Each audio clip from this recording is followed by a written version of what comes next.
안녕하십니까, IT요정 곰띠입니다. 오늘 이 시간에는 LG GA-ThinQ의 아쉬운 점 4가지를 여러분들에게 말씀드리고자 합니다. 제가 이미 LG GA-ThinQ 관련 영상을 2개를 업로드를 하였었는데, 첫 번째 영상은 언박싱과 간단한 첫인상을 다루는 영상이었고, 두 번째 영상은 리뷰 영상이었었는데, 영상을 다 촬영을 하고 편집을 하면서 보니까 제가 아쉬운 점에 대한 언급을 좀 많이 안 한 것 같더라고요. 그래서 LG GA-ThinQ 구매를 염두하고 계신 분들에게 좀 더 실질적인 정보를 더 드리기 위해서 이렇게 추가적으로 영상을 만들게 되었습니다. 끝까지 재미있게 시청해 주시길 부탁드리고요. 좋아요와 구독, 그리고 알림 시청 누르시는 거 꼭 잊지 마시고요.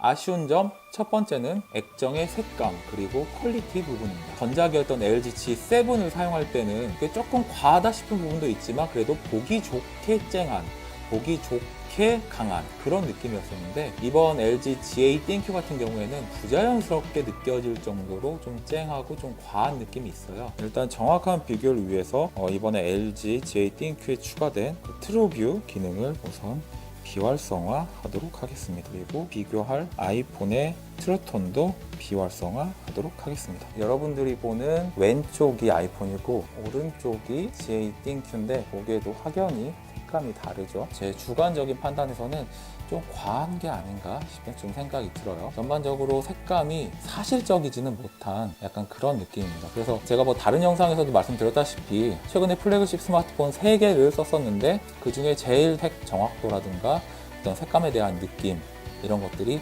제 개인적인 판단에서는 제일 좀 떨어지지 않았나 라고 말씀을 드리고 싶네요. 그리고 두 번째 아쉬운 점은 바로 UI, UX 부분입니다. 아이폰 XS를 쓰다가 넘어간 제 입장에서 좀 더 두드러지게 느껴지는 부분이었는데요. 일단 UI 디자인 같은 경우에는 많은 분들이 잘 아시겠지만 LG 스마트폰이 좀 변화가 좀 적어요. 제가 작년에 LG G7도 사용을 했었는데 LG G7하고 G8하고 그 UI 디자인, 그리고 특히 설정으로 들어갔을 때 그런 화면에 그런 디자인 같은 게 거의 달라진 게 없어요. 그에 비해서 삼성 같은 경우는 삼성 원 UI라고 새로운 UI가 나오면서 디자인이 확 바뀌었죠. 상단에 타이틀 영역이 크게 있고 밑에 이제 메뉴 리스트가 쫙 펼쳐지는 그런 식의 구조를 보여주고 있고, 이런 식의 디자인을 가장 먼저 했던 게 바로 아이폰이었고요. UI 디자인 같은 경우에는 계속 어떤 시대적인 그런 트렌드가 있기 때문에 그런 트렌드만 잘 따라가 줘도 사실 중박 이상은 한다라고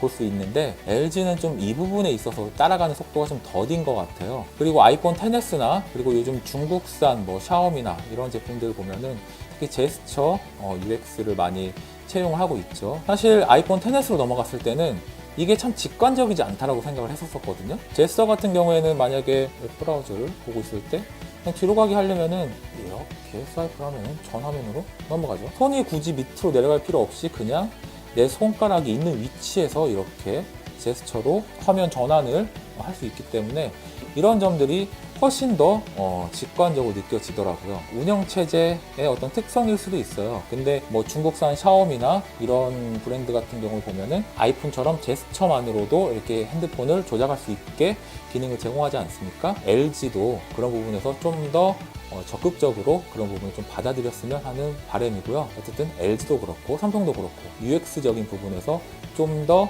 직관성을 가질 수 있게 노력을 해야 하지 않을까라는 생각을 해봅니다. 그리고 세 번째 아쉬운 점은 바로 디스플레이가 스피커 역할을 한다는 점입니다. 이게 디자인적으로는 참 여기 스피커 그릴도 없애고 걸리적거리는 거 없이 깔끔한 디자인을 만드는데 일조를 한 부분은 있는데, 일단 디스플레이에서 소리를 내기 때문에 이렇게 전화를 받을 수가 없어요. 이렇게 하면 소리가 좀 작거든요. 그래서 소리를 좀 크게 들으려면 화면 중앙 정도의 화면 중앙 정도의 귀가 오게 이렇게 전화를 받아야 되는데 거기까지는 좀 어색하지만 이해할 수 있어요. 이게 전면에서 소리가 나다 보니까 좀 소리 크게 듣기 위해서 볼륨을 키우면 이 소리가 밖으로 다 새나간다는 거죠. 그래서 특히 조용한 데에서 전화를 받았을 때 그게 좀 더 두드러질 수 있다는 점, 이게 상당히 아쉬운 점으로 작용을 합니다. 그리고 소리가 여기서 나는 소리와 여기 밑에서 나는 소리가 느낌이 달라요. 그러다 보니까 저 같은 경우에는 좋게 표현해서 좀 더 입체적이고 좀 더 풍성하다라고 느낌을 받았었지만, 사실 객관적으로 보면은 소리의 밸런스가 안 맞는 거죠. 이런 부분들은 사용자에 따라서 나쁘게 다가갈 수 있는 부분이라고 생각을 합니다. 그리고 네 번째 아쉬운 점은 바로 핸드 아이디와 에어 모션입니다. 이 부분은 굳이 제가 뭐 디테일하게 설명을 안 해도 제가 왜 이거를 아쉬운 점이라고 말씀을 드리는지 다들 감이 있으실 거예요. 제가 저번 리뷰에서는 핸드 아이디나 에어 모션이나 익숙해지는데 시간이 좀 걸린다라고 말씀을 드렸죠. 나름 익숙해졌음에도 불구하고 10번을 했을 때 3번, 4번 정도는 바로바로 안 풀려요. 위치가 꼭 달라서 다시 손 위치를 바꾼다거나 이런 식의 재조정에 시간이 필요하고 쓸 일이 없다는 게 가장 아쉬운 점이 아닐까 싶어요.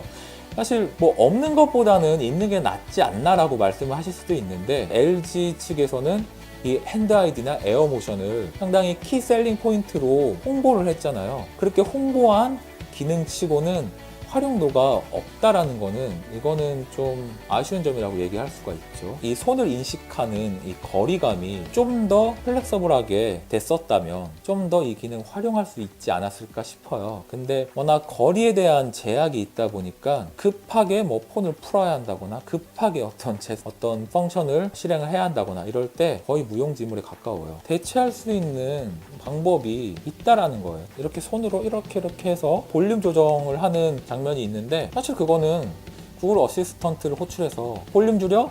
아니면 볼륨 높여?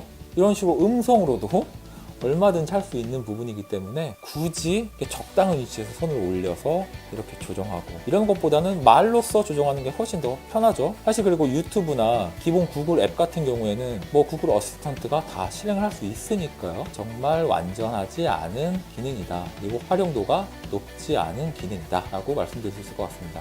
지금까지 LG GA 띵큐의 4가지 아쉬운 점을 여러분들에게 말씀드렸는데 어떻게 보셨나요? 사실 이 부분은 뭐 폰을 사용하는 데 있어서 크리티컬하게 이러면 절대 못 쓰지 뭐 이런 상황들은 아니에요. 그리고 GA 띵큐 폰 자체도 되게 잘 만들어진 폰이라는 생각은 지금도 변함이 없고요. 이런 어찌 보면 소소할 수 있는 이런 부분까지도 좀 더 완벽을 기하고 신중을 기해서 나왔다면 더 많은 사랑을 받을 수 있는 폰이 아니었을까 하는 마음에서 이렇게 내용을 한번 정리를 해봤으니까 그런 관점에서 바라봐 주셨으면 좋겠고요. 자, 그럼 오늘 영상은 여기까지고요. 끝까지 시청해 주셔서 감사드립니다. 다음 시간에도 재미있고 유익한 영상을 들고 다시 찾아오도록 하겠습니다. 지금까지 IT요정 곰팀이었고요. 여러분 안녕.